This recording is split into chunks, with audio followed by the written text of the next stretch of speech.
Alright guys, welcome back to Strong Successful Male. So for today, I'm going to go over an email that was sent from a subscriber.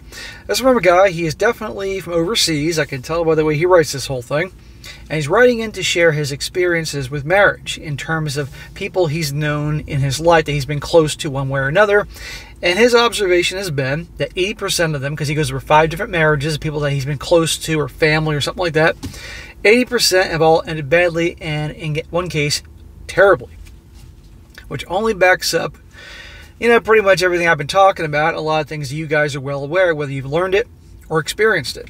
And it only proves, once again, why you got to really think twice before you enter the holy bond of matrimony, and certainly spend a lot of time with your girl, getting to know her, her family, her friends, doing your homework, and how, when I jokingly say that every guy's going to hire a private investigator, it's not that off nowadays. And you got to take your time, because otherwise, because the odds are, they're not going to end very well. It really is a shame just how things are. Only one of the 5 marriages that people he's been close to has turned out well. And you're going to see the circumstances behind that one. There's no surprise there, and I'll point that out.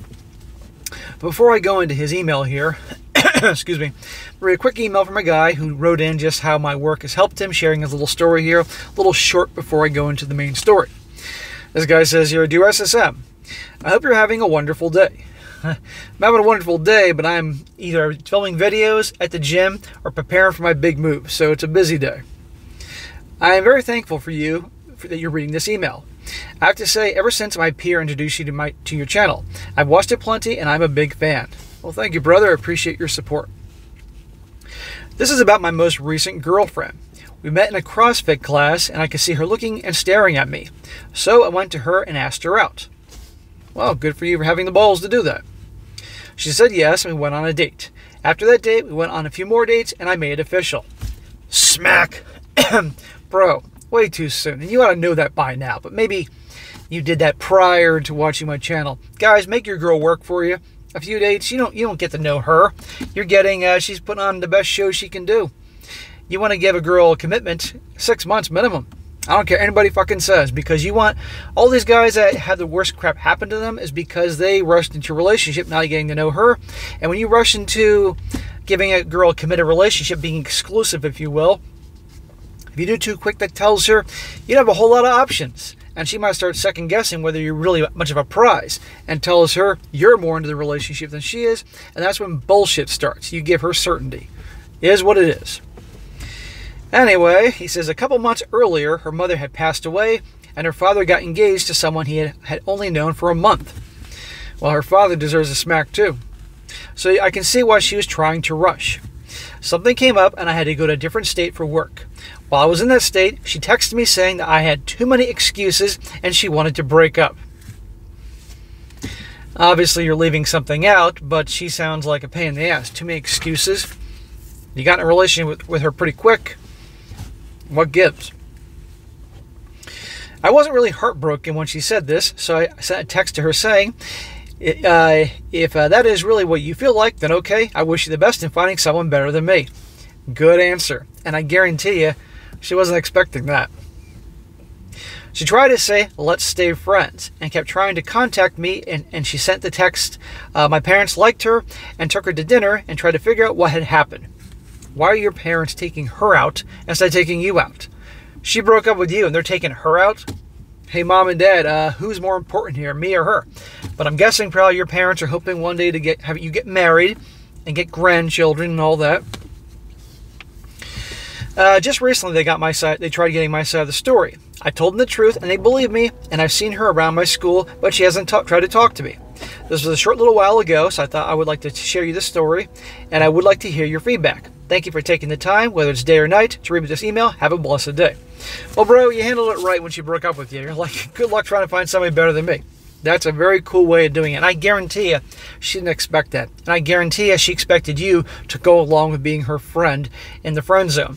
Good for you for not doing that. Excellent. No guy should do that. Girl breaks up with you, wants to be just friends, say, no thanks.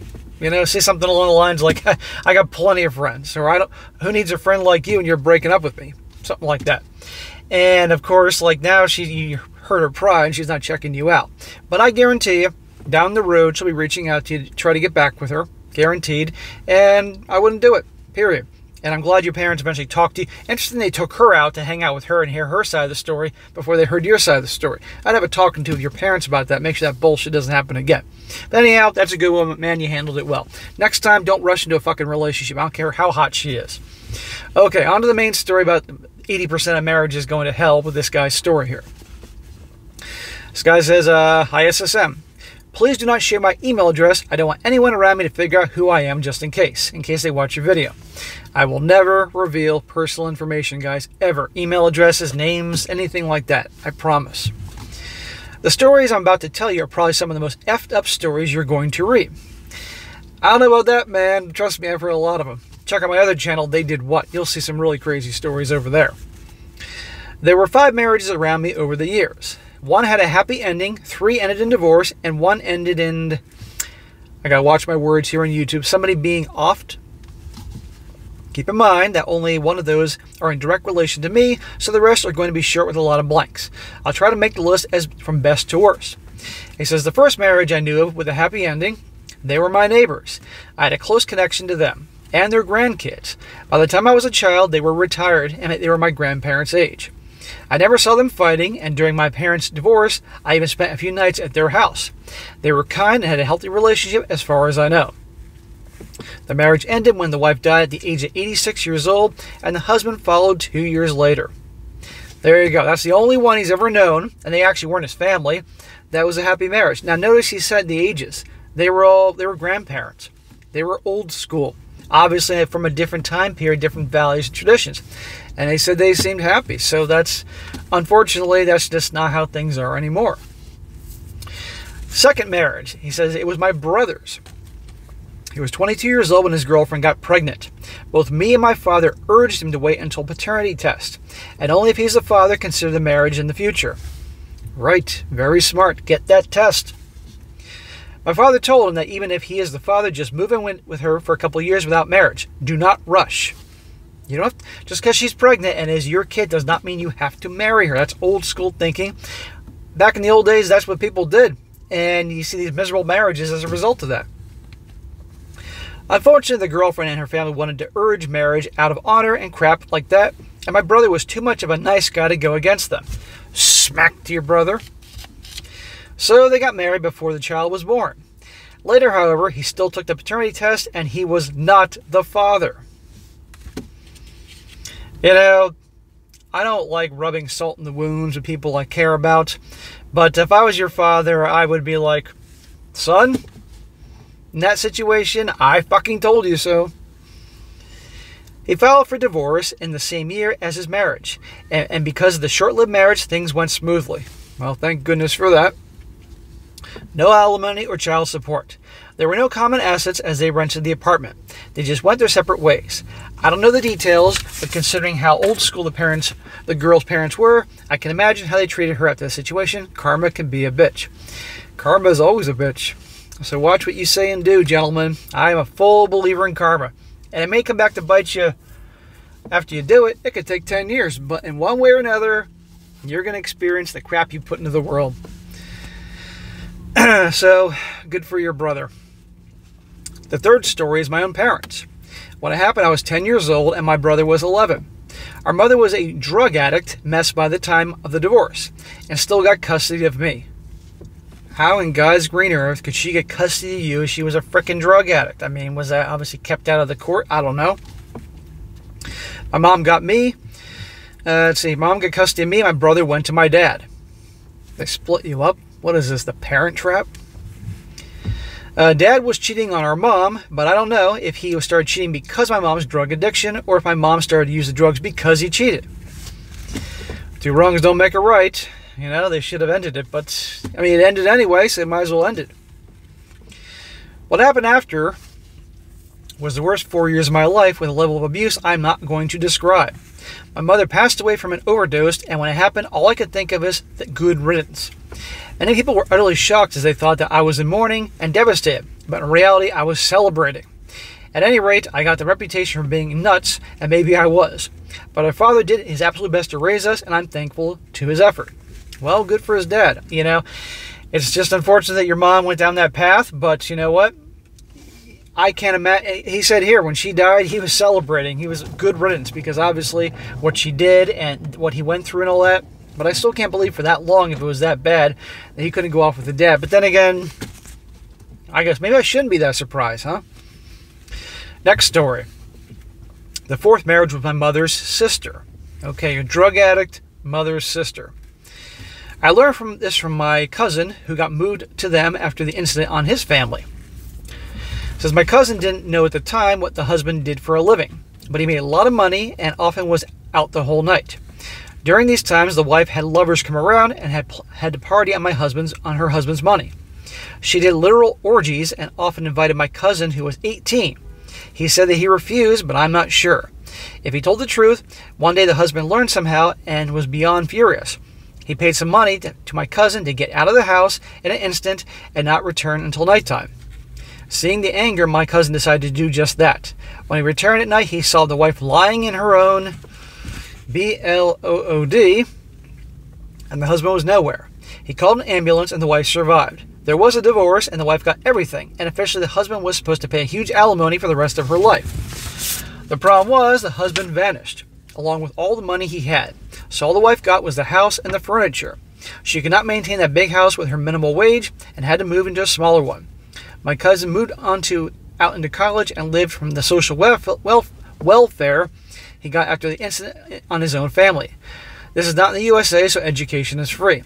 By the time he finished, he secured a job and went to live the rest of his life in a rented apartment. So I'm going to go back to that part when she was having group activities and having lovers come to the house when the husband was gone. Obviously, she was a low life. And obviously, it sounds like her husband probably was maybe he was a mobster or a drug dealer or something like that, because obviously something was definitely up there. But let's go back to this inviting the cousin in for group activity. What the hell's up with that? Last one, he says, of the last marriage went to hell. The fifth one was my mother's brother. So your mother's was a drug addict. The mother's sister was cheating on her husband, having group activities, and supposedly inviting your cousin in for that. And now we're on to your mother's brother. Nice family. Says, I learned about this from my cousin, who I was good friends with. What I heard was shocking. His dad was a soldier by profession, and sometimes he went away for days. During that time, his mom had her way in the bedroom with some random guys. Again, wonderful family. One day he came home unscheduled and heard his wife moaning in the bedroom. At first he thought there was an intruder, so he grabbed his weapon and ran for the bedroom. When he realized the situation, he offed both of them. Because of the gunshot, someone called the cops. As they arrived, he just stood there. When he was arrested, he showed no resistance. At the trial, he was sobbing the whole time, admitting everything and saying that he was blinded by rage and anger. His final words to the judge was, "Do what you must." To be honest, I would only give him about 5 to 10 years instead of 23, as he had shown honest regret of his actions and made no attempt to escape or hide. I believe that he could have been rehabilitated to society instead of basically destroying him. After the incident, my cousin was moved to my mother's sister, and he was 16 by then. Ah, okay, so it's a different cousin that your mother's sister was trying to seduce. Anyhow, there you go, guys. Now, obviously, your mother's side of the family is completely effed up, and I'm hoping that you and the other generation of cousins turn out normal, but good luck with all that craziness there. So anyhow, guys, now, yes, this is his, I'm guessing this dude's probably late 20s or 30s, and obviously his experience has been really bad, and not every family is as screwed up as his mother's side of the family, but the point is, you all know the statistics. You hear, at least in the United States, at least 60% of marriages end in divorce, and that's terrible. I mean, good Lord, if I could go back in time, maybe I should have been a divorce attorney. Huh? I mean, think about that. But I'm doing pretty damn well here on YouTube. There's always going to be money to be made for there. Imagine the ultimate power couple, right? Have the husband, imagine you have a power couple where they're actually happy. One can imagine. The husband is a divorce attorney, and the wife is like a wedding planner or some kind of wedding business, whatever.